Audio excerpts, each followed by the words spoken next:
Hola,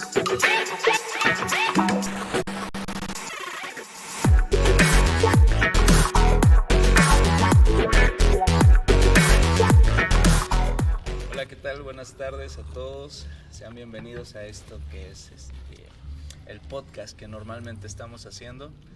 Como siempre, le damos la bienvenida a todos ustedes y gracias por estar aquí con nosotros. Ahí, como siempre, también está nuestro amigo Raúl en los controles, en el audio, video, todo eso. Y como siempre les digo, si algo sale mal, ya sabemos a quién culpar. Pues, como seguramente se darán cuenta, acaba de ser el aniversario de la iglesia y pues quisimos aprovechar la visita del hermano Juan Speaker aquí a la ciudad y con motivo del aniversario. Y pues primero queremos darle la bienvenida, hermano. Gracias, Alex. Gracias por aceptar la invitación a estar con nosotros en esta tarde. No, un placer, un gusto para mí. Bueno, discúlpeme los nervios. Siempre soy así. Me pongo muy nervioso. Pero bueno, hace rato estaba pensando un poco de cuando llegué a ir por primera vez o en las primeras veces que fui a Morelia, y ya hacíamos cuentas que mejor no les digo cuánto tiempo tiene porque ya me siento grande, pero más o menos 30 años tiene que fue la primera vez que fui a Morelia. 3 décadas nada más. 3 nada más. Sí. No estoy tan grande, pero iba muy chiquito, que es otra cosa. Pues bueno, muchas gracias, hermano, por acompañarnos en A ustedes, Alejandro, gracias. Y pues quisiera comenzar un poquito precisamente hablando de la iglesia en aquellos años. Algo que me gusta muchas veces preguntarle a quien nos honra aquí con su presencia es preguntarles cómo fue esos primeros años o esos primeros momentos del ministerio para usted. Digo, ya son varios años en el ministerio, sí, y que ha crecido bastante y creo que creo que todos los que puedan ver esto saben de quién estamos hablando, lo que ahora se conoce como Más Vida. Sí. Y ¿por qué no nos cuenta un poquito de cómo fueron esos primeros años para ustedes ahí en el ministerio? Los primeros años, ¿cómo fueron? Pues mira, Alex, nosotros jamás planeamos lo que sucedió. No sabíamos qué iba a suceder. Fue como un día a la vez, un paso a la vez. Y yo siempre, cuando aconsejo a ministros más jóvenes, les digo, tú sé fiel en lo poco, haz lo que está delante de tus manos para hacer. Y Dios te va guiando. Entonces, pues en Morelia llevamos 39 años, pero estuvimos viviendo antes, bueno, el ministerio mío y de mi esposa comenzó siendo solteros primeramente, ¿no? Yo en 1970 estaba haciendo mi último año de high school por correspondencia y estaba en el Instituto El Calvario en Monterrey del hermano Daniel Ost. Y ahí comencé yo a predicar y un año después me fui a Nueva York a estudiar. Y pues ahí conocí a mi esposa y nos casamos en el 75 y trabajamos en su iglesia de ella como pastores de jóvenes, voluntarios, como encargados de la limpieza, cortar el pasto en los jardines, todo voluntario, teníamos nuestros trabajos seculares. Y ahí realmente comenzó nuestro ministerio.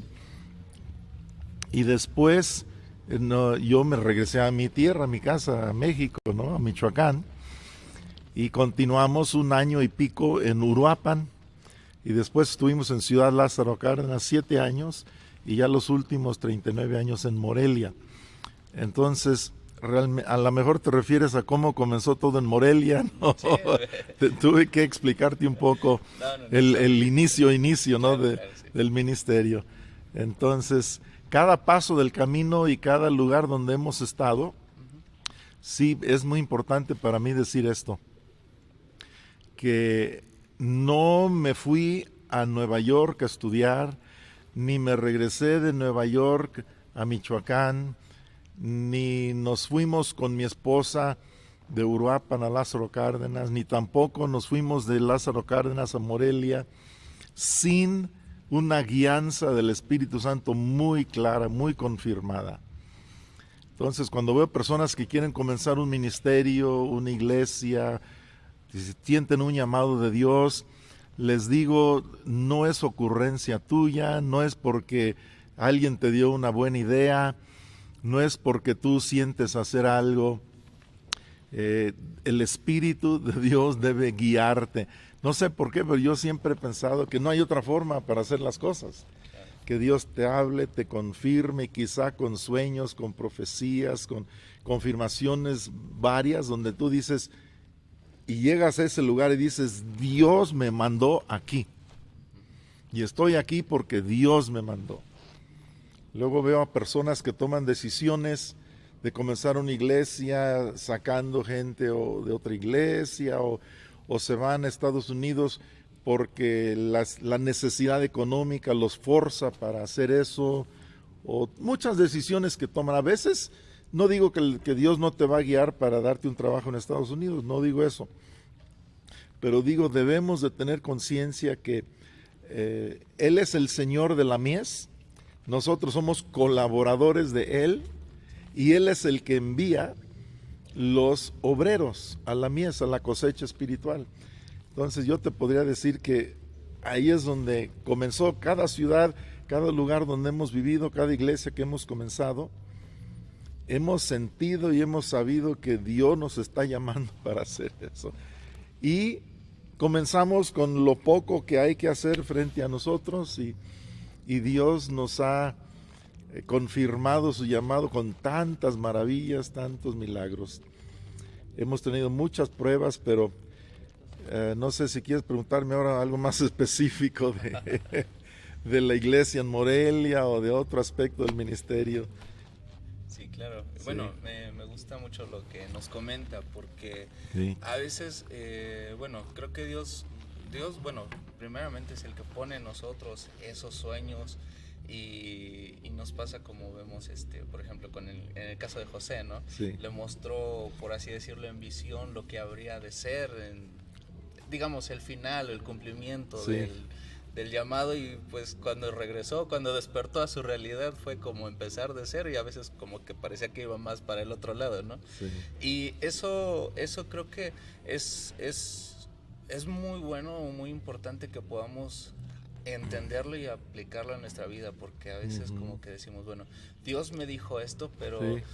me gustó esa frase que dijo, empezamos con lo poco, con lo que Sí. teníamos aquí cerca. Sí. Porque claro, ahorita cualquiera pudiera decir, bueno, Más Vida ahora es una iglesia que tiene presencia en muchos lados y es un ministerio bastante grande, con varios campus en diferentes lugares y todo lo demás, pero todo empezó de la misma manera que en cualquier lugar, Sí. ¿no? De poco a poco. Sí. Que sí. Fíjate, siento agregar algo muy importante. Uh-huh. Nada más dije, Dios nos llamó, nos confirmó y llegamos a cada lugar con esa seguridad de que Dios nos está enviando aquí. Mejor soy más específico. Claro. Por ejemplo, cuando mi esposa y yo estábamos en Nueva York, ya preparándonos para regresar a México, tuvimos 3 profecías de personas que prácticamente no nos conocían. Y los 3 dijeron la misma cosa. Dijeron, van a regresar a México, pero no vayan a lo viejo, porque yo voy a hacer algo nuevo con ustedes. Tengan mucho cuidado de no regresar y ser parte de un movimiento viejo, porque yo estoy cambiando las cosas, renovando las cosas, y yo quiero que ustedes esperen, van a llegar y van a esperar mi guianza, porque yo voy a hacer algo totalmente nuevo. 3 profetas diferentes nos dijeron esa palabra, y los 3 pues encontraron eco en nuestro corazón y dijimos sí. Entonces regresamos a México, a Uruapan, a la ciudad donde yo había crecido, donde seguía mi mamá frente a una iglesia y una casa hogar para niños ahí.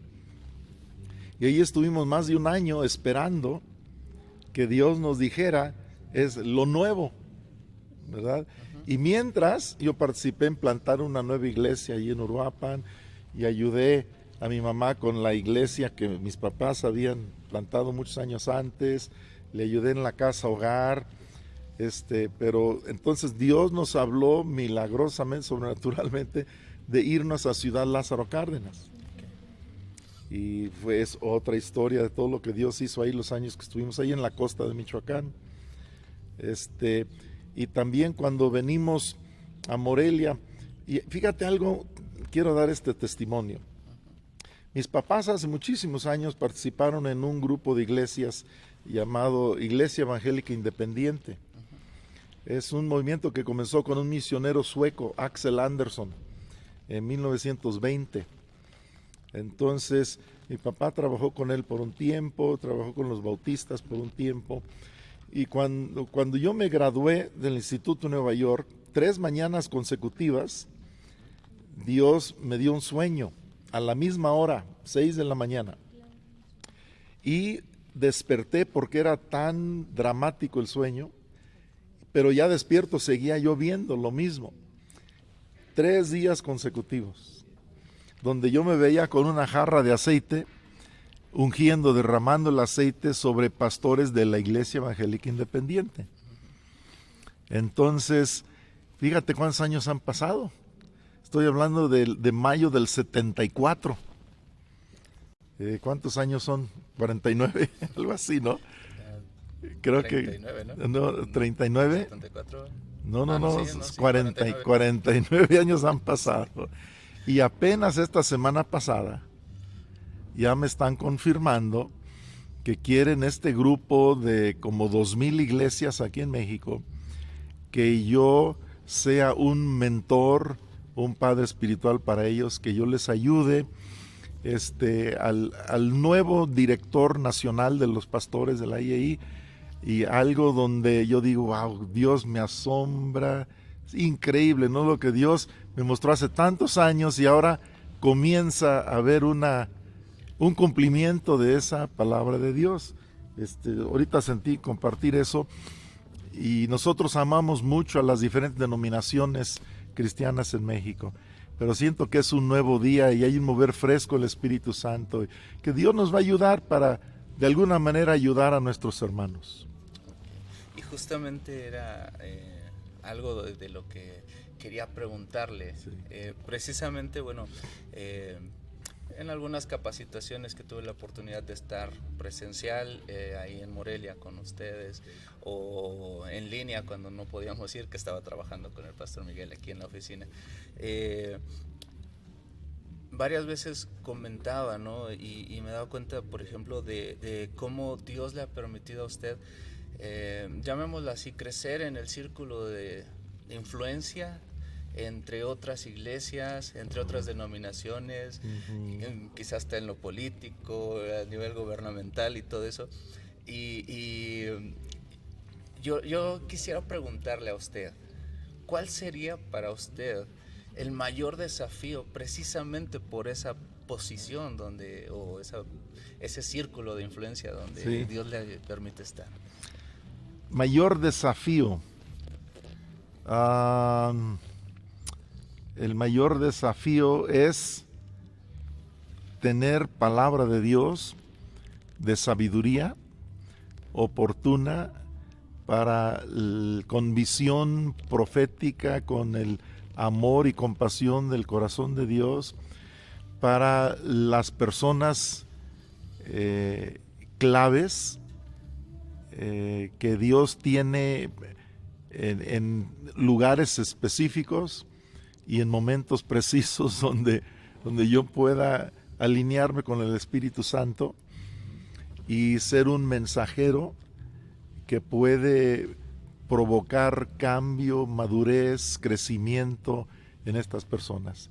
Yo siento ahorita en esta etapa de mi vida que Dios quiere ayudarme para ayudar a líderes crecer como personas y crecer sus ministerios, conocer a Dios más, y cumplir el propósito de Dios sobre sus vidas. Para mí eso ha sido la pasión de mi corazón por muchos años. Conocer a Dios y darlo a conocer. Y ahora ayudar a líderes, a pastores. En Michoacán formamos parte de la red Juntos por Michoacán. Estoy en el secretariado ejecutivo, están los rectores de las universidades, están personas de gobierno, están empresarios grandes de Michoacán, y estoy en otra organización, el Consejo Michoacano para la Construcción de la Paz y la Reconciliación, y trabajo ahí también con personas de gobierno y de las empresas de la sociedad civil de Michoacán. Y también soy el presidente del Consejo Interreligioso de Michoacán, donde estamos un grupo de líderes religiosos. Estamos nosotros los cristianos evangélicos, el arzobispo católico es el vicepresidente, un líder mormón es el tesorero, y tenemos una colaboradora nuestra que es el secretario, y ahora acaban de entrar los musulmanes también, y estamos buscando los judíos, y algunos dicen, pero ¿qué está haciendo usted en esos círculos? Le digo, pues Dios es el que nos ha abierto este círculo de influencia, y no estamos ahí ni para tratar de convertirlos o que nos conviertan, o para tratar de entrar en una, ¿cómo se llama? Una creencia de unidad mística. No, estamos ahí para tener diálogo, para conocernos, para tenernos confianza, porque de repente hay en algunos de los pueblos persecución por parte de los católicos contra los evangélicos. Entonces yo he ido a platicar con el arzobispo, con el cardenal, les digo, pasa esto en este pueblito, y ha sucedido un par de veces donde se apenan y donde piden perdón y dicen, no, qué barbaridad, qué ignorancia, perdónenos. Y yo inmediatamente le voy a hablar al cura de ese pueblo. Y entonces Dios nos tiene en lugares así donde nosotros nunca lo planeamos, pero después de que estás 60 años en un estado, sí, en una región, Dios te comienza a dar gracia y favor y te comienza a abrir puertas. Podríamos decir mucho al respecto, pero no sé, a lo mejor yo me salí por la tangente. No, está todo bien.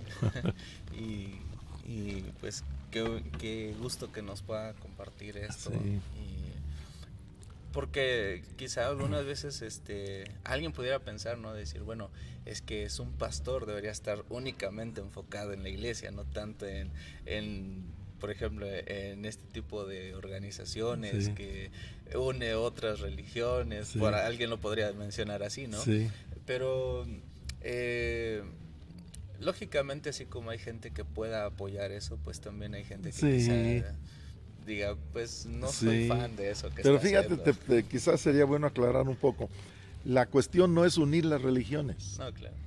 La cuestión es que nos conozcamos entre los líderes, y que tengamos diálogo, y que en un estado donde todos están contra todos, tan conflictuado, tan dividido, todo el mundo anda matando a todo el mundo se odia, pareciera, Dios ha puesto en mi corazón que tenemos que levantarnos algunos como una fuerza unificadora, como una fuerza pacificadora, y conocernos y tener diálogo, y algunas cosas para bien social podemos planear y también participar de manera unida. Pero no, ninguno de nosotros queremos unir la religión. No creo que ese sea el objetivo, pero bueno, sí. Hace un momento durante la palabra que nos compartía hoy, tocaba un poquito acerca de la transición que hubo después de los años que estuvo pastoreando, sí, como tal la iglesia, y delegarlo pasar la estafeta, sí, a su hijo Andrés. ¿Cómo usted pudo saber que era el tiempo?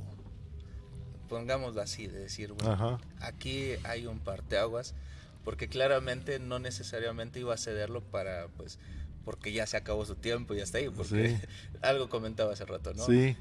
No solamente si no venía su mamá, no hubiera sido lo que es hasta ahora la iglesia, pero también si no hubiera dado el paso, la iglesia Más Vida no habría sido lo que es actualmente. Es muy cierto, muy cierto.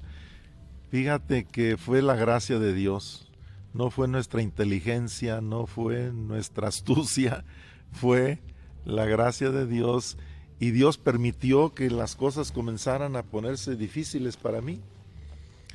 Yo veo y estoy convencido que Dios tenía un par de años tratando de decirme algo y yo no lo captaba.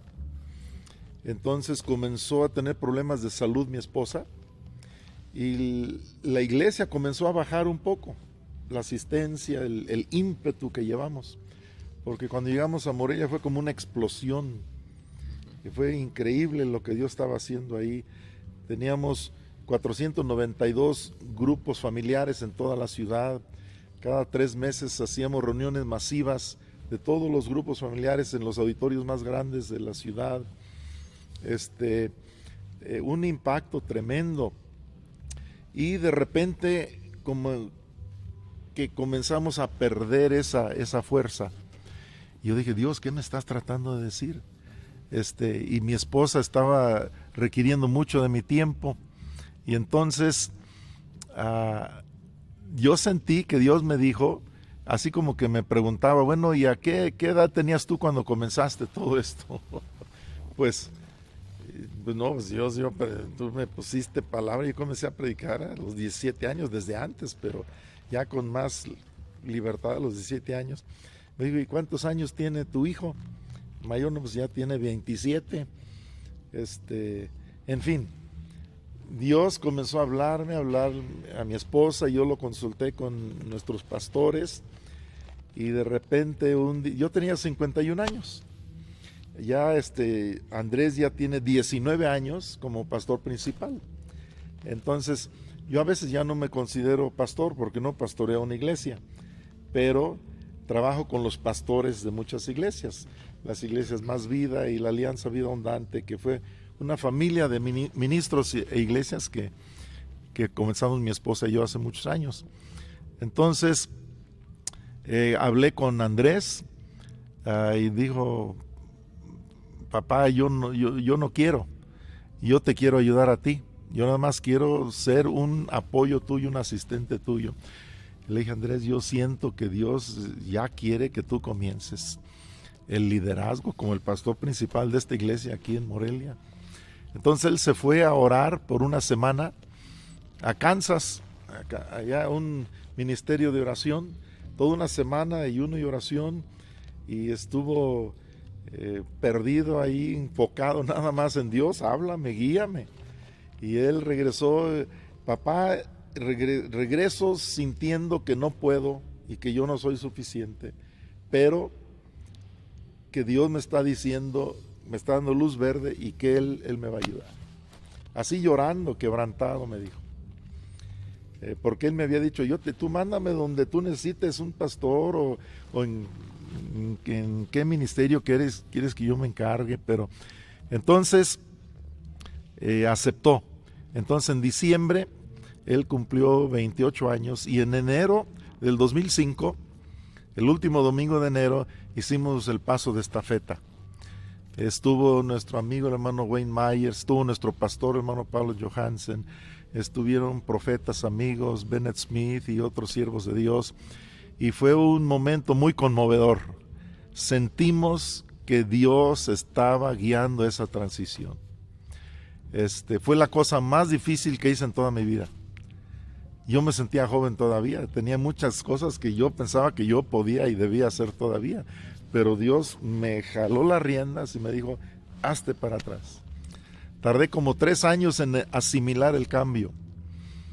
Llevé a mi esposa a Estados Unidos por 6 meses y no nos sentimos bien, nos regresamos. Un año después hicimos lo mismo otra vez. Pero fíjate, ahora digo, gracias a Dios que escuché y obedecí a Dios. gracias a Dios, porque fue la mejor decisión que hemos tomado. En 4 años, la iglesia se había triplicado. No nada más en números, en todos los sentidos. Se multiplicó muchas veces. Y yo vi que ya era el turno de la nueva generación. Y de repente comenzaron a invitarme a otros movimientos de iglesias en el país. Dijeron, queremos que vengas a platicarnos sobre el tema de cómo pasar la estafeta.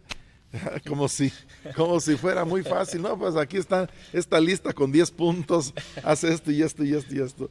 Pero no fue así. Entiendo muchas cosas ahora. Y he escuchado a personas como el papá de Rick Warren dijo hace años, todo pastor es interino. Todos estamos por un tiempo nada más. Y tenemos que ceder lugar a la nueva generación. Sí, y bueno, yo no he estado en una posición similar, pero me imagino que no ha de haber sido del todo fácil, ¿no? Como dice, le llevó ciertos años asimilar que Dios ya le estaba diciendo, hey, es momento, ¿no? Sí. Pero creo que hasta cabría aquí decirle gracias. Sí. Gracias porque aún lo que su hijo Andrés ha logrado, bueno, Dios ha hecho a través de su hijo Andrés en la iglesia, pues también a nosotros nos ha tocado ser parte de esa bendición. Sí. Y así como lo fue cuando estaba usted como tal al frente, bendijo nuestras vidas, y yo creo que mucha gente se lo ha de decir, o bueno, gracias, si no se lo Alex, ha dicho, en nombre de Dios le voy a decir muchas gracias. Gracias, Alex. Y pienso que igual y no es fácil, ¿no? Porque justamente tomar una decisión que va a ser así de radical y así de trascendente, quiero pensar que muchas veces cuando pensamos en esto de a qué hora o en qué momento es el ideal para pasar la estafeta a otra persona, quizás se malentiende y pienso que ha de ser el mayor miedo del líder actual o el que está de salida, en decir, bueno, es que ¿qué voy a hacer ahora? Sí. ¿No? Sin embargo, pues me sorprende, y lo puedo decir así, cómo Dios le ha seguido usando grandemente, y creo que hablo por muchos que en muchas partes que me ayudó mucho. Sí, Alex, gracias. Me ayudó mucho un día escuchar del Espíritu donde Dios me dijo, necesitas entender algo que ahorita no lo entiendes, pero te estoy llamando a algo más amplio. Hay un propósito muy grande detrás de esto. La generación joven va a entrar porque este tiempo en el mundo todo ha cambiado, y he entendido, Alex, que aunque uno quiera, uno no entiende totalmente a las nuevas generaciones. Claro. Simplemente por la diferencia de edades, la diferencia de todo lo que ha cambiado en el mundo, por más que uno quiera, yo ya no puedo identificarme de la misma manera con la generación de mi hijo Andrés, como él puede con esa generación, o como mi nieto Jared puede con su generación. Claro. Fíjate, Andrés me dice, papá, yo no entiendo a la generación de Jared, yo no entiendo, ya somos muy diferentes, pero también la mano de Dios está sobre nuestro nieto Jared, Dios lo está levantando. A mí me asombra la sabiduría, la unción que hay sobre él también, pero también para su generación, así como la Biblia dice que David fue fiel en servir a su generación. Siento que ahora Dios está haciendo algo más amplio conmigo, y por ejemplo, cuando comenzó a pastorear a Andrés, de repente muchas parejas, más o menos de su edad, y con 1 o 2 hijos pequeños, comenzaron a unirse a la iglesia. Y ahora veo a Jared, y hay muchos de su edad que lo están siguiendo a él, miles y miles de personas. Es la sabiduría de Dios. Y precisamente hablando de estos cambios o contrastes generacionales, digo, yo también lo puedo ver, ¿no? Tengo una niña de 11, uno de 6, entonces, ¿cómo pudiéramos describir el desafío actual de la iglesia? Porque claramente eh, bueno, suena muy trillado, ¿no? Quizá de decir, bueno, eran otros tiempos antes, quizá de los que somos como de mi generación, decirle a los que son de la generación anterior, bueno, a nosotros, decir, bueno, eran tus tiempos, pero pues yo ahorita ya lo veo con mi hija y dije, me encuentro igual que su hijo, ¿no? No le entiendo mucho a esa generación, pero ¿cuál cree que podría ser el mayor desafío actualmente para la iglesia? Y hablo de desafío no porque sea un problema, sino más bien, ¿qué es lo que la iglesia necesita tener en cuenta para ser eficaz en este tiempo? Sí, esa es la misma pregunta que yo tengo y la carga que yo siento de parte del Espíritu de Dios, que hagamos iglesia para hoy, que esta generación, los jóvenes de hoy, sepan alcanzar a su generación y hagan iglesia para el 2023. Entonces yo quiero que Dios me ayude para ayudar a las generaciones jóvenes a entender que necesitan hacer iglesia no como la generación anterior hacía iglesia, claro, ni como 50 años atrás hacían iglesia, ni como 100 años atrás hacían iglesia. Por ejemplo, Dios quiere revelarse y ser real y maravilloso para cada generación. Quiere inspirar cantos, himnos para a cada generación. Él no quiere que mis bisnietos algún día estén cantando nada más los cantos que Dios me dio a mí. Él quiere darles cantos a ellos también.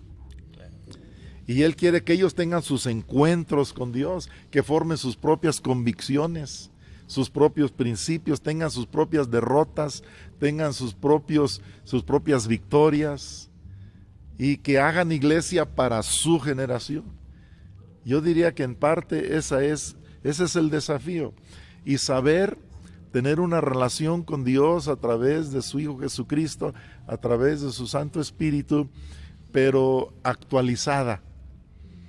Y yo he dicho muchas veces, Dios no es monumento, Dios es vida en movimiento. Entonces ese es el desafío, captar el movimiento del Espíritu Santo y unirnos a Él en cada generación. Pero es muy fácil, por ejemplo, los metodistas en 1700 y tantos en Inglaterra con John Wesley, Carlos Wesley, qué avivamiento, qué despertamiento espiritual, qué revolución espiritual, qué transformación de Inglaterra, increíble. Pero han pasado un par de siglos o más y ya la mayoría de los metodistas son muy diferentes a como eran los fundadores. Pero algunas iglesias seguramente se han renovado.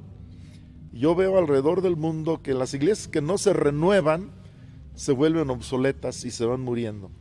Muchas iglesias tradicionales, clásicas, que no se han renovado, están quedándose obsoletas. Entonces ese es el desafío también, estarse renovando. Qué bueno que haya miembros de iglesias de denominaciones más tradicionales en México que sigan, pero renovadas, porque si no se renuevan, van a seguir cantando los cantos de siempre, organizando la iglesia como se hacía hace muchos años, y se van a quedar obsoletas. Eso definitivamente es algo que nos debe desafiar y tener ese pensamiento siempre constante. Sí. Alguien dijo una vez, lo único constante es el cambio. Sí, exacto. Y lo podemos ver ahí por todos lados. Sí, así es. Y bueno, ya estamos por terminar esto y pues con motivo de nuestro aniversario como iglesia, ¿por qué no nos dedica unas palabras? Sí, un mensaje corto a la iglesia, a quien no pudo estar presente. Bueno, por favor. Yo les decía anoche que para mejorar nuestro mundo hay que mejorar nuestra iglesia. Claro. Para transformar la comunidad a nuestro alrededor, la iglesia tiene que ser transformada. Tiene que mejorar su condición espiritual, sus músculos espirituales. Y eso es lo primero, porque si se fortalece, si crece la condición espiritual de una iglesia, y en este aniversario es muy bueno pensar en eso, entonces, como resultado de mayor condición espiritual, mayor comunión, mayor intimidad, mayor conexión con el Espíritu de Dios, va a haber visión profética renovada, va a haber dirección de Dios. Dios va a decir, están avivados, están en unidad, están en mejor condición. Ahora miren, con esa condición hagan esto, los va a dirigir de esta forma. Y viene visión fresca. Y entonces requerimos de acciones de acuerdo a esa visión, porque hay gente a veces que tiene visión, pero no le da seguimiento con acciones acertadas y oportunas bajo la guianza del Espíritu Santo. Entonces anoche yo les decía esas 3 palabras: aumenten su condición, mejoren su visión profética y tengan acciones guiadas por el Espíritu Santo, y van a conquistar territorio espiritual, van a crecer como iglesia. Entonces la iglesia mejora y la comunidad alrededor mejora, todo cambia, todo mejora. Y pues hoy les compartía también de cómo ser una iglesia que trasciende. Yo les animo a que tomen la decisión de trascender todos los desafíos, todas las pruebas, todo el sufrimiento, y entren en una nueva etapa de madurez espiritual, con una unidad extraordinaria. Cuando yo pienso en una iglesia madura, esta iglesia lleva 34 años. Ya es una iglesia madura, es una iglesia adulta, ya no está en su infancia, no está en su adolescencia, ya tiene 34 años. Entonces es una iglesia que ha plantado otras iglesias, que ha enviado misioneros y necesita seguir extendiéndose en ese sentido y levantar nuevas generaciones de líderes. Y también con una iglesia más madura, es una iglesia con una compasión y un amor renovado por las personas que sufren en su comunidad. Y crece la obra social también hacia los pobres, hacia los necesitados, hacia los jóvenes confundidos que se están quitando la vida. Entonces, hay en la generación Z ahora hay más enfermedad mental que en todas las demás generaciones.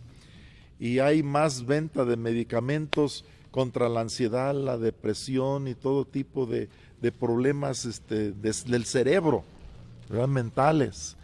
Entonces necesitamos, la iglesia tiene que conectarse con el Espíritu Santo y hacer llegar a esta generación formación, porque tienen toda la información, pero no tienen formación, no tienen conexión con Dios. Entonces, ánimo, Iglesia Agua Viva, que Dios les dé mínimo otros 34 años de fructificar y de gran cosecha espiritual.